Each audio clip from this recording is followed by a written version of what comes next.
Flash was directed by Andy Muschietti, and there's not much I can talk about this movie without getting into some spoilers, so I'm going to do my best to avoid spoilers in this review, and I'm just going to keep it as clean as possible, and I actually have a lot to say about this movie. This movie has been through production hell for years, and it took a while for this movie to actually get started to begin with.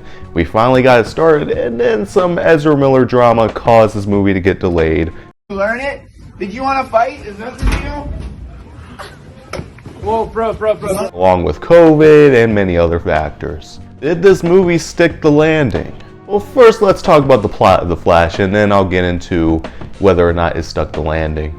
Worlds collide when the Flash uses his superpowers to travel back in time to change events in the past.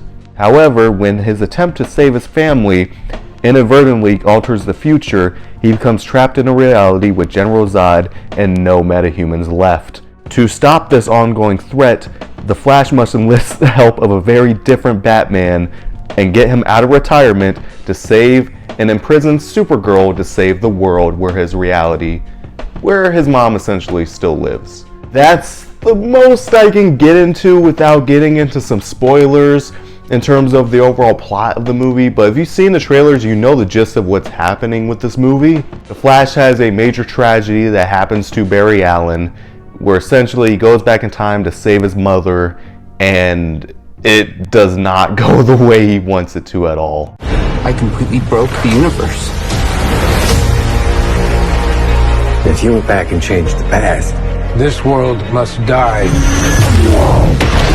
you changed the future. If you guys have read the Flashpoint Paradox story, it's very much based on that with some minor changes here and there that kind of change up the story a bit and kind of add a little bit of spice in there, here and there. All in all, I personally think that story is a little bit better compared to what this story presents. But I gotta say, the story that this movie presents is actually still really good in its own right. First, talking about characters, we're going to start off with Sasha Calle as Supergirl. Very solid. I actually think she did a really good job for this interpretation of Kara-El. She's a very different Supergirl than we're very much used to. She obviously doesn't have the blonde hair. She's a Hispanic actress who plays as Supergirl in this movie. Very different appearance compared to other versions of the character in the comics. However, she gives a very solid performance in the story. She fits the character very well, gives her own little twist to the character, and there's some things they do with the story that works with her version of Supergirl. Of course, this movie is the last appearance of Ben Affleck as Batman in this movie, and it was a really good send-off. I love the action scene that they had with him in suit. It was a really good action scene, really well choreographed, some creative choreography that happened with that, and was really just a really good chase scene with the Bat Cycle that they had with his Batman. And for the most part, he looked really good until you got a good look at the suit. And when you get a good look at him in the Batman suit, it doesn't really look that good, unfortunately. However, when he gets outside the suit, he really shines in his performance as Bruce Wayne, and with his conversation between Barry and him. It was really good acting, a really good moment, and it felt like a really good send-off to his interpretation of Batman.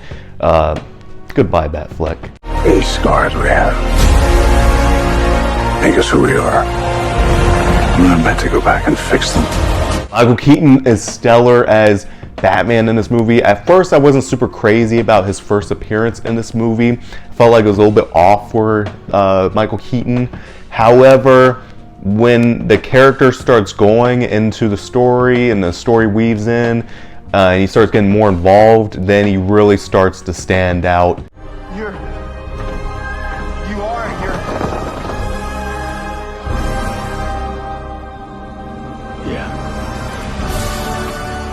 I'm Batman.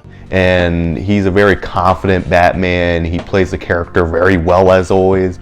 And the way they have modern technology and the way they are able to change up the suit allows for more mobility. So we get crazy action scenes with him. We get a fight scene in this movie from Michael Keaton's Batman that's almost on par with the warehouse fight scene from Ben Affleck in Batman vs. Superman. Michael Keaton was stellar in this movie, and he's the selling point of this movie. He very much is.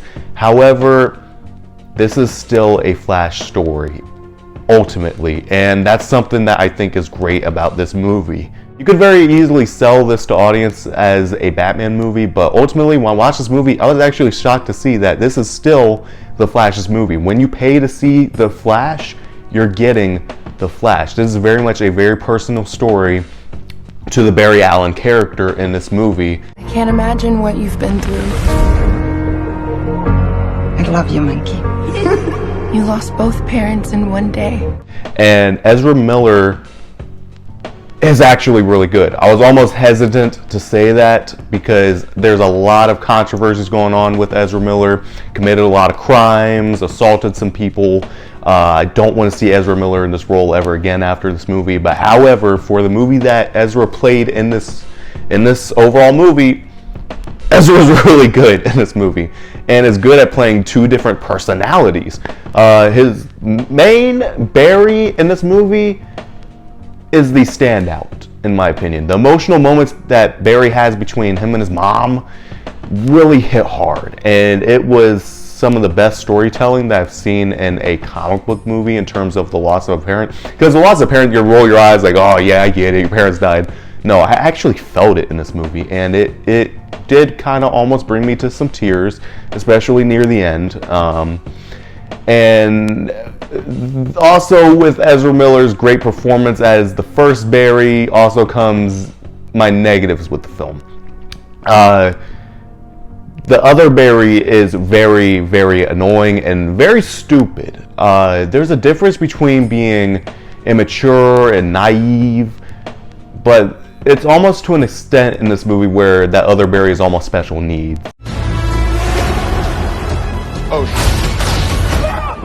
This is mad trippy. dude, this is catastrophic.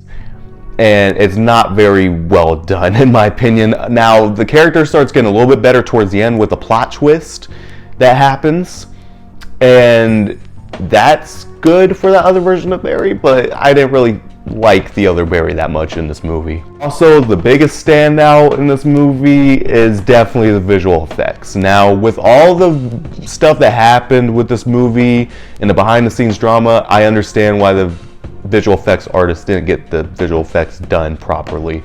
But still, there were parts in this movie that I think looked really, really bad. Looked very PlayStation-y, which I didn't want to believe the reviews before I saw this movie. I wanted to go in with an open mind, and it did look very PlayStation-y, and that's very unfortunate with a movie with a budget of $200 million. This world must die. I mean, the visual effects did feel creative in a lot of parts, so that's what saved the movie majority of the time, but still, it just did not look that good. Also, the best part of the movie, in my opinion, is still the first half of the movie. That felt just like a pure human story, and it felt very well done. There were some creative ideas that happened. There were still some things I wasn't too crazy about, but it still felt really, like, I could see why people were saying it's the best comic book movie of all time.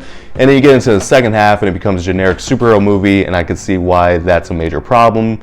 I still think that it all flowed together very well.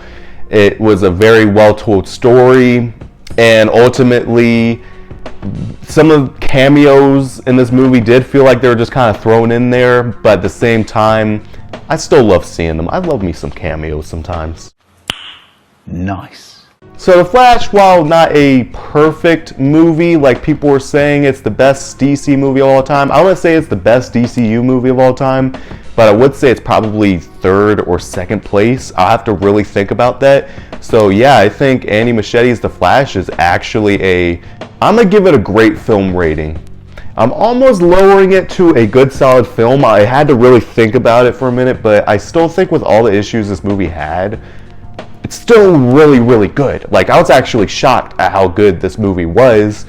But top tier film rating, I don't think it's the best of the best, in my opinion. It's still got some major issues with the movie, but for the smile that I had on my face in this theater, a great film rating is very good for this movie. But have you guys seen The Flash already? If you guys have, comment down below what you guys thought of the movie. And if you guys haven't seen it, does my review get you more excited for this movie?